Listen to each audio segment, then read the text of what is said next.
जोरासी धाम में 151 कुंडीय सहस्त्र चंडी महायज्ञ व श्री राम कथा के दूसरे दिन उमड़ा श्रद्धालुओं का सैलाब।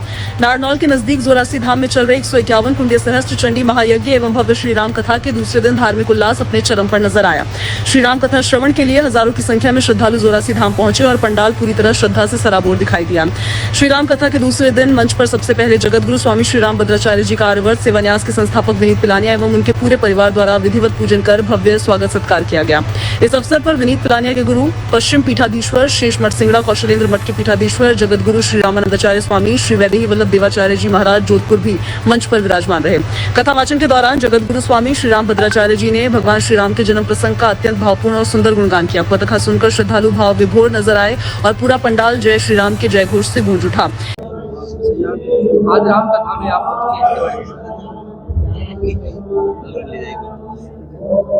आज आप राम कथा में पहुंचे हैं।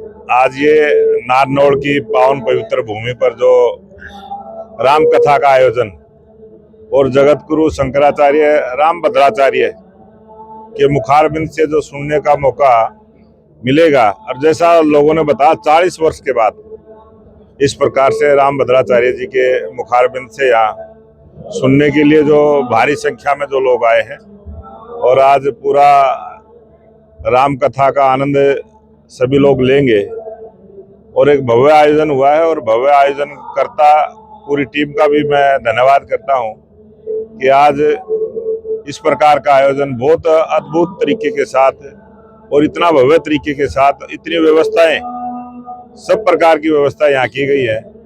पूरी टीम का मैं बहुत बहुत धन्यवाद करता हूँ।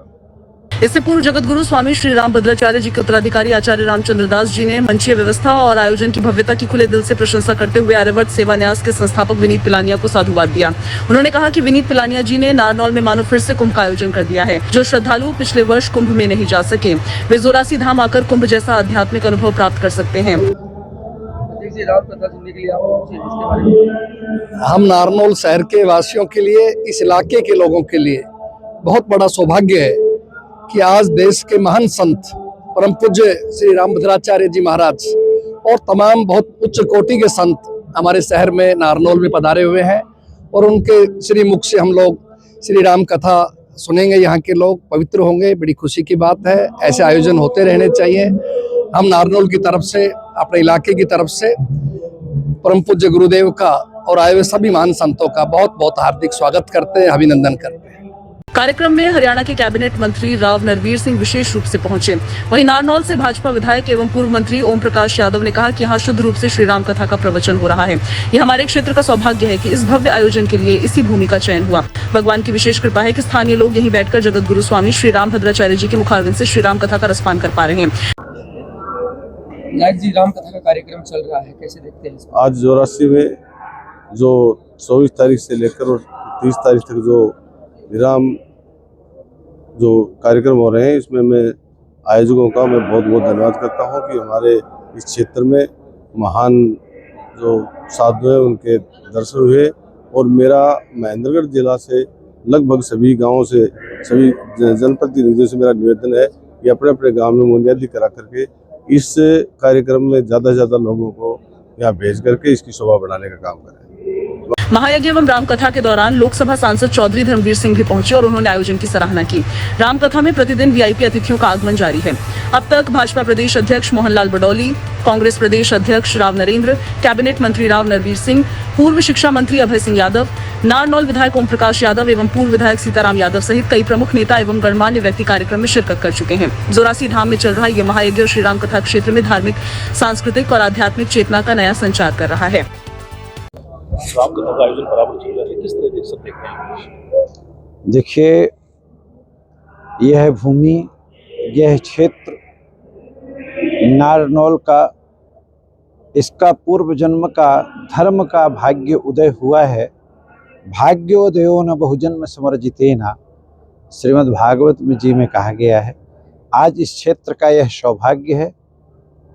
जैसे भागीरथ ने तप करके गंगा को प्रवाहित किया और प्रवाहित करके केवल हमारे 60,000 पुत्रों का ही कल्याण नहीं कराया, उस तरह से आज भी गंगा प्रवाहित हो रही कितने लोगों का कल्याण कर रही है।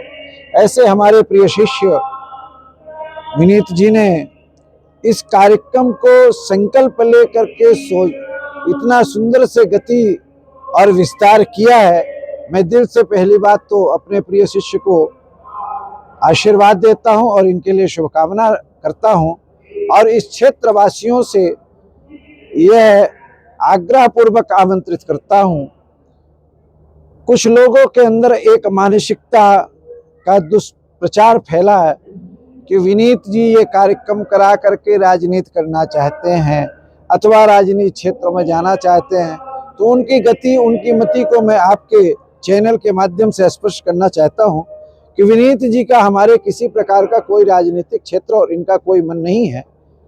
ये तो इन्होंने संकल्प लिया मेरे से, इन्होंने कहा गुरुजी कहाँ करना है, क्योंकि हमारे रामानंदाचार्य प्रतिष्ठित होने का 1 वर्ष पूरा हो रहा था, तो आपकी इच्छा थी, बोले गुरुजी ये कोई तीर्थ में कराया जाए या कहीं और किया जाए, 1 साल पूरा हो रहा है और हम शिष्यों का कर्तव्य है कि हमारे गुरुजी का इतना अच्छा सम्मान और रामानंदाचार्य का हुआ है तो मुझे करना है। तो हमने कहा कि बेटू यदि करना है तो नारनौल की धरा पे करो। ये अपने पूर्व का भी अपने प्रचारक अपन यहाँ रहे हैं और विश्व हिंदू परिषद का भी कई दायित्वों को हमने यहाँ निर्वाह किया और हमारे विनीत जी भी यहाँ पे ही रहते हैं।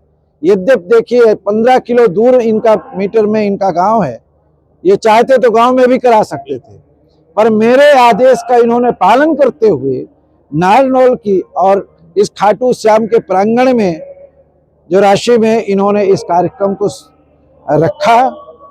मैं आपके पुनः चैनल के माध्यम से सबको आमंत्रित करता हूं। इसका अनुभव तो आने के बाद में जो चखेगा वही जानेगा, जो दूर रहेगा तो फिर वो नहीं कर सकता है। आचार्य जी कहते हैं संतों का समागम, काफी लोगों से पूछा है कि जी। विशेषकर इस आयोजन के बारे में करना तो बहुत दूर की बात, सोच भी नहीं थी, क्या कहना चाहिए? आपको बताऊं, हमारे अखाड़ा परिषद के पूर्व प्रधानमंत्री तीनों अनी के 13 अखाड़ों के प्रवक्ता के रूप में थे। कल इस स्टेज से वो बोलते बोलते उनके आंखों में आंसू छलक गए। बोले मैं आज लगभग 70 वर्ष का होने जा रहा हूं, जिस प्रकार का कि शोभा यात्रा कलश यात्रा उन्होंने यहाँ की देखी, बोले आज तक मैंने नहीं देखा। तो अब सोचिए एक 65 वर्ष के अखाड़ा के प्रधानमंत्री इस बात का साक्ष्य दे रहे हैं, तो अब इससे ज्यादा और आप इस क्षेत्र के लिए सौभाग्य क्या मानेंगे। जितनी भी इस आयोजन की बड़ाई की जाए उतनी कम है। मैं ये जरूर कहूंगा कि प्रत्येक नगरवासी को, प्रत्येक क्षेत्रवासी को इस धार्मिक कार्य में चढ़ बढ़ करके अपना तन मन धन अर्पित करके इस कार्य को सफल बनाना चाहिए। किसी प्रकार से किसी से कोई राग नहीं, किसी से कोई द्वेष नहीं। यदि बाहरी व्यक्ति आ भी रहा है, वो किसी कारण गुस्सा भी हो रहा है, मैंने अपने सभी कार्यकर्ताओं से और पुलिस कर्मियों से भी ये कहा है कि किसी को थोड़ा गुस्सा भी आएगी तो अपने को हाथ जोड़ना, ये हमारा कार्य है। मैं सबको ये कहूंगा, कोई बाहर का दूसरे गांव से दूसरे जगह से आया है तो समझते ही इस क्षेत्रवासियों का ये कर्तव्य है, चाहे आपके दूसरे गांव से या पड़ोस से भी आया तो आपका एक अतिथि है। अतिथि जैसे भाव दे करके देवता होता है। इस यज्ञ में न जाने कौन से स्वरूप में कौन से देवता का यहाँ पे प्रवेश हो जाए, इसका जीता जागता उदाहरण है। देखिए, शोभा यात्रा के पहले पवित्रता की जाती है, तो वरुण देवता ने जल बारिश से इस भूमि को पवित्र किया। आप लोगों को एक और अध्यात्म का जीता जागता चमत्कार था। जब शोभा यात्रा निकल रही थी तो आकाश मंडल में बादल छाए हुए थे, शोभा यात्रा में एक बूंद नहीं गिराया, पर एक भी जगह कहीं भी किसी को धूप नहीं लगने दिया। अब इससे ज्यादा धर्म का प्रत्यक्ष आप क्या प्राप्त करेंगे? कोई शब्द नहीं है। मैं बहुत बहुत साधुवाद देता हूं और इस संपूर्ण टीम को जो इसमें लगे हुए नगर के, गांव के, विनीत जी के साथी, सहयोगी, मित्र, मीडिया हैं, आप सबका, पत्रकार बंधुओं को बहुत बहुत दिल से आभार है। पीठ की ओर से आशीर्वाद है। आप लोग इस कार्यक्रम को सफल बनाएं, यही मेरी आप लोगों के लिए, आप लोगों से याचना है और शुभकामना है। प्रोग्राम के बारे में बता दीजिए। प्रोग्राम ये तो वास्तव में ना एक आस्था का सैलाब है। लोगों दूर दूर से लोग आ रहे हैं और धर्म के बारे में इतना महापर्व जो है ये महेंद्र जिले में मेरी याद में पहली बार हो रहा है और ये विशुद्ध रूप से धार्मिक आयोजन है। इसमें किसी भी तरह की दूसरी किसी भी बात के बारे में सोचना ही व्यर्थ है। और मैं तो ये कहता हूँ कि जो भी आयोजक हैं इनका हार्दिक धन्यवाद कि इन्होंने इन लोगों को इतने बड़े बड़े संतों का के चरण यहाँ पड़े, इतने बड़े बड़े लोग आए, संत जो महाराज हैं इनके प्रवचन यहाँ सुनने को मिल रहे हैं, इनके दर्शन होने को मिल रहे हैं। बहुत बहुत धन्यवाद।